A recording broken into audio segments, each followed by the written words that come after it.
It's time for the Friday Night Blitz.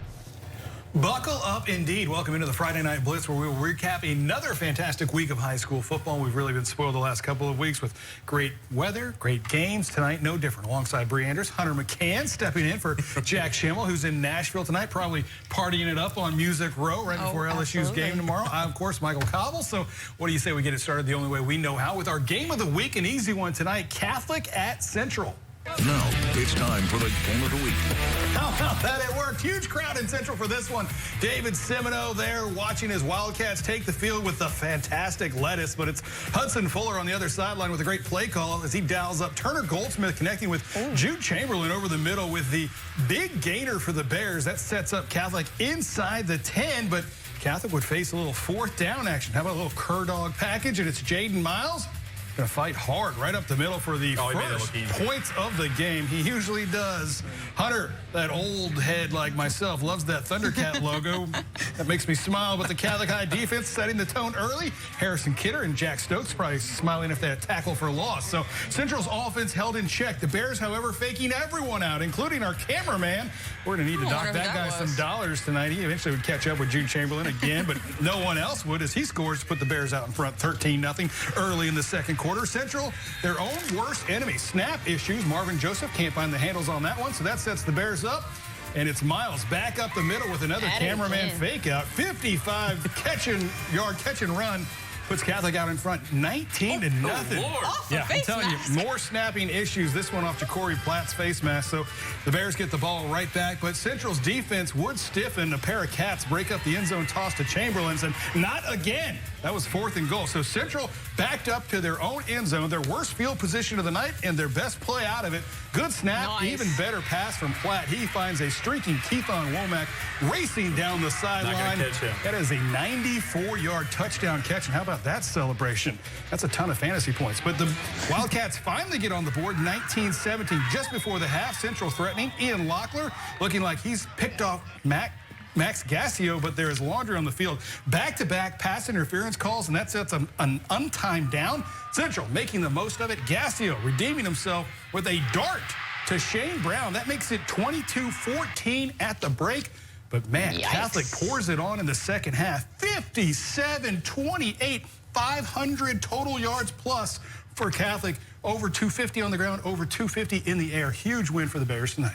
Yeah, there's still a lot of ball left to play, especially in this district, but we saw a lot of high-scoring games tonight as well. Let's go down the road to the Bronco Corral, who is hosting a district opponent also. It's the Zachary Broncos taking on the Liberty Patriots. Broncos' first play from scrimmage, they hand it off to Jeremy Patton, and, well, he'll do the rest himself. Patton breaks loose, and he's all alone until he reaches the end zone. Zachary takes a quick 7-0 lead, but the Patriots, they're not going down without a fight. Still in the first, and Liberty will answer. Bryce Preston calls his own number. The Broncos catch on too late. Preston's off to the races. He too will reach the end zone, and he'll blow a kiss to the Zachary student section here. Candy apple helmet.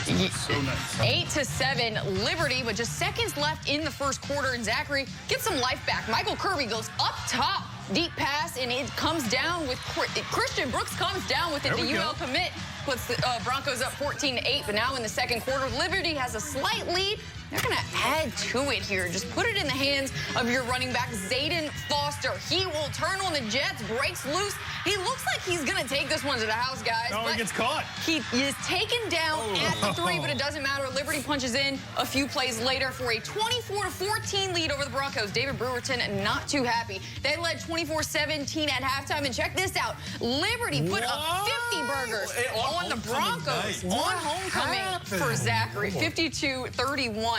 Liberty got the win in this one pretty big. Guys, tonight over in Ascension Parish, one of the biggest rivalries in the area unfolded at the pit. And it was miles and miles of traffic to get into the pit tonight for this historic game between EA and Sandoval. Opening drive for the Gators. Quarterback Cooper Babbitt fakes the handoff, takes it himself into the end zone to put the Gators up early 7-0.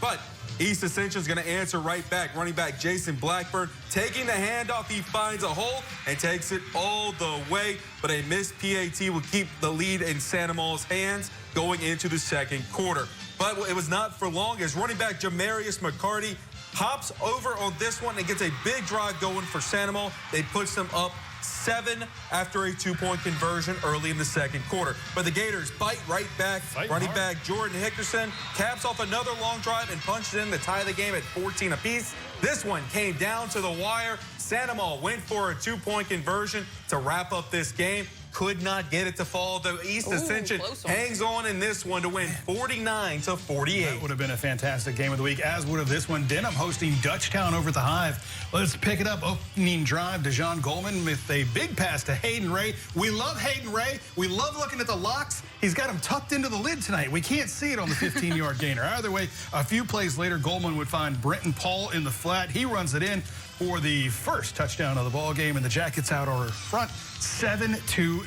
Next drive, Denham in the red zone again. This time it's a handoff back to Brenton Paul. Nope. What do we got here? Little Dutchtown pass right over the middle. Where'd it go? How about that? It's in the end zone. It's a touchdown. That's Owen Fletcher finding Martell Rogers for 6. Maybe this is Paul taking it in for the second touchdown of the night. We got our highlights a little mixed up, but that's all right because Denham would keep adding to it. Goldman this time keeping it himself, racing in. The Jackets take a 21-7 lead as he points the way. Denham Springs. How about this? Ouch. All over Dutchtown, 42-24. All right, let's stay there in that area in 5-5A. The Live Oak Eagles travel to the eye of the hurricane tonight to take on Prairieville for homecoming. Third quarter in Prairieville, Skylar Kelly rolls right, and he hits Hudson Detman to extend the Hurricanes' lead. That would be 25 unanswered points. Third quarter, Live Oak answers right back. Caden Jones keeps it himself, finds the end zone to cut the Hurricanes' lead. It's 25-15. We go to the fourth quarter now. Live Oak going to drive again. Jones finding Cash Davis, his favorite target. He's going to make a man miss, Yes, and he's going to go all the way. He is gone. You're not catching him, but it doesn't matter. Prairieville, the Hurricanes are the only Hurricanes I know of that got a win tonight. 32-28 in this one, guys. Man, a fantastic start to the show. Tons of 50 burgers in that one. Defense optional tonight. When we come back, we're heading across the river and down the road to Plaquemine, checking in with the Green Devils as their offense dominating again. Find out next.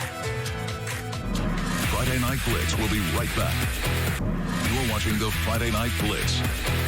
Yes, you are. Welcome back in. You know, the St. Michael Warriors have certainly been an improved team this season, looking much more balanced than they have in the past. But have they seen anything like Plaquemine in that Green Devil offense so far this year? You know, our guy, Hunter McCann, former Warrior himself, in the trenches.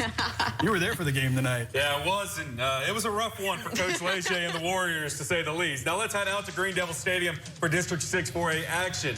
First drive for Plaquemine. Quarterback Brennan Miles drops back and hits receiver John Walker V. No relation to Marvel's U.S. agent. He sheds a tackle and finds the end zone to put the Green Devils up 7-0 early. And the scoring did not stop there. Next drive for Plaquemine. Ball is handed off to Austin Young Jr., and he walks his way into the end zone to extend the lead. 14-0 Plaquemine. Second quarter action now. Miles is going to look deep, and look who he finds. Walker V, all by himself, but quickly was got a contested catch in this one. After a tussle on the ground, the ball was said to have been Plaquemine's ball, sets up that touchdown, and they extend the lead 21-0. Ensuing drive, Miles looks for another deep shot, connects right here with Tyron Henderson, who gets tackled into the end zone for yet another Plaquemine touchdown. This one got ugly in a hurry. The Green Devils go on to win this one big, 53-21 over St. Michael. All right, now it's 1-5 Scotlandville hosting 3-3 Woodlawn last night. First quarter, it's Panther quarterback Ricky Mitchell. He's going to flip it to Alonzo Luckett for the easy score. Woodlawn will find the end zone first, and they have a 7-3 lead. Now the start of the second quarter, the Panthers with it again. They use the ground game this time, march right down the field, and it's Luckett taking the direct snap. He goes for a second touchdown of the night, 13-3 Woodlawn.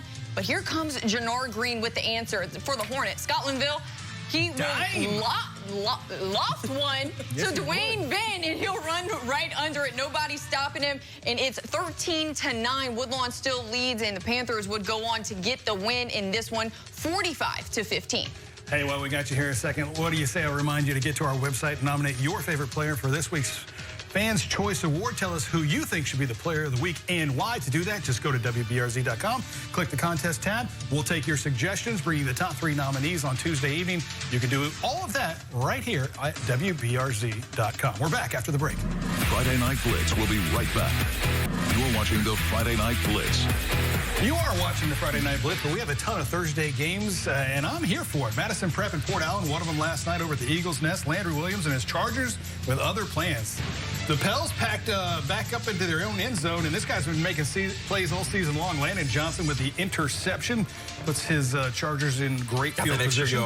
Quarterback Dylan Reed going to capitalize. Botch snap there, exchange. No mesh point, but that's all right. Dylan knows what to do. Takes it in for the easy 6.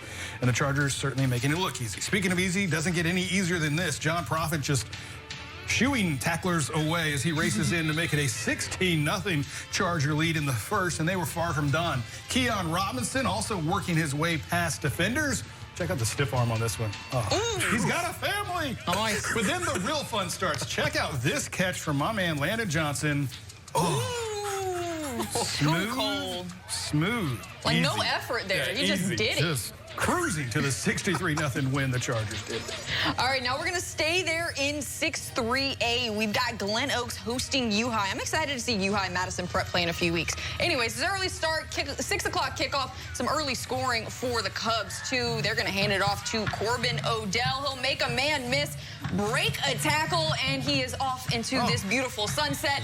Cubs lead 7-0 early in the first. Now let's jump to less than a minute left in the first. 23-0 U-High. The Panthers near midfield. They go for the deep ball. It's broken up and then intercepted by Lorenzo Cooper. He will take it the other way for a big gain for U-High's offense, and he'll make a dent before being knocked out of bounds. The Cubs would score just a few plays later, and they win this one also in a shutout. This one 57-0.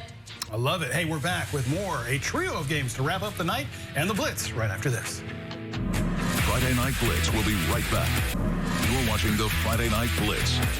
And we're going to give you the business. Welcome back, everybody. Bree Andrews, Hunter McKay, and Michael Cobb here to wrap up the high school football week. Hunter, why don't you lead us off here? What do you have? I think Slaughter stopping by Episcopal? That would be correct. And this one was a good one. The Knights hosting Slaughter for homecoming, and Miss Lauren Bradford named homecoming queen. Episcopal up 24-0 in the third, but Slaughter with a big play. Brannigan Givens takes the handoff around the outside, and they will not catch him. The long touchdown run makes it 24-6. But the Knights will answer. They will answer quickly. Quarterback Zach Hugh looking downfield to pass. He finds a wide open Malcolm Jubin, and he takes it in for the easy TD. That was 30-6 Knights, and that would be the final in this one. Episcopal gets the dub.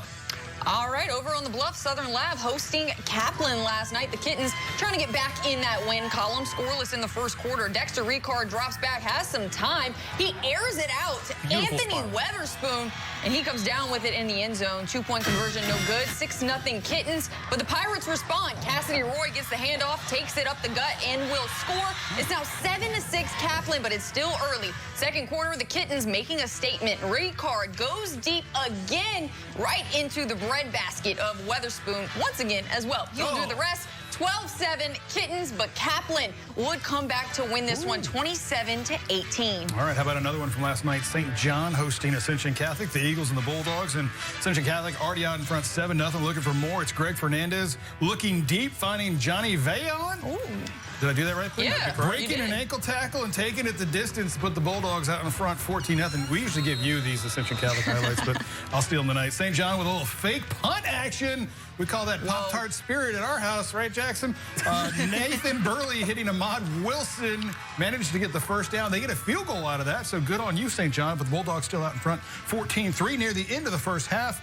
It's Trevor Simon, and what a night he had. Simon, 519 yards rushing. You're lying. You got to be kidding me. Like Chad Elsey a few years ago. Man, there's something in the water down there at Ascension Catholic, right? They roll 57-35, your final in that one. So, like we said earlier in the show, some really big scores here in Week 7 of the Friday Night Blitz. Good stuff. As always, thanks for joining us. Don't forget to head to our website, nominate your pick for our Player of the Week, our Fans' Choice Award. You can do that at WBRZ.com. For Bree, Hunter, and everybody behind the scenes, thanks again, and have a great weekend.